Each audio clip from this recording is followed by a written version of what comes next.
राज्यात सध्या दोन्ही राष्ट्रवादींच्या एकत्रीकरणाची चर्चा जोरदार सुरू आहे, तर स्वतः शरद पवार यांनी ह्या विषयावरती सकारात्मक वक्तव्य केल्यानं दोन्ही राष्ट्रवादी एकत्र येणार अशी शक्यताही वर्तवली जाते। पण राष्ट्रवादीचे आमदार अमोल मिटकरी यांनी दोन्ही राष्ट्रवादी ह्या अजित पवारांच्या नेतृत्वातच एकत्र आल्या पाहिजेत अशी अपेक्षा व्यक्त केली आहे। तर ते अकोल्यामध्ये बोलत होते। दोन्ही राष्ट्रवादी एकत्र आल्या तर शरद पवार हे पक्षाचे मार्गदर्शक असतील असं सुद्धा आमदार मिटकरी म्हणालेत।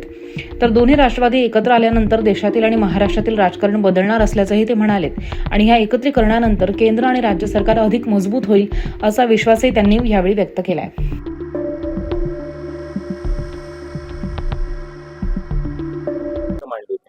दोन्ही राष्ट्रवादी एकत्र याव्यात महाराष्ट्राच्या भल्यासाठी आणि महाराष्ट्रासाठी ही आता चर्चा सुरू झाली, स्वतः पवार साहेब बोलले।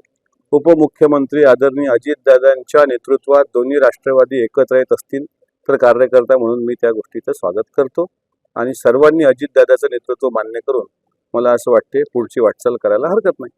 ही अट आहे की अपेक्षा अशी एक कार्यकर्त्याची भावना आहे। या आधी हीच भावना मांडली, मात्र माझी भावना हीच आहे की ठीक आहे, सामंजस्य करार होत असेल, एकत्र येत असतील तर त्याचं स्वागत आहे, पण अजितदादांसारखं एक खमकं नेतृत्व जे शिवशाहू फुले आंबेडकर विचारावर आज त्यांचा सगळा महाराष्ट्राचा गाडा दादा हाकतायत, त्यांच्या नेतृत्वात जर कोणी यायला तयार असेल तर त्याचं स्वागत करतो मी।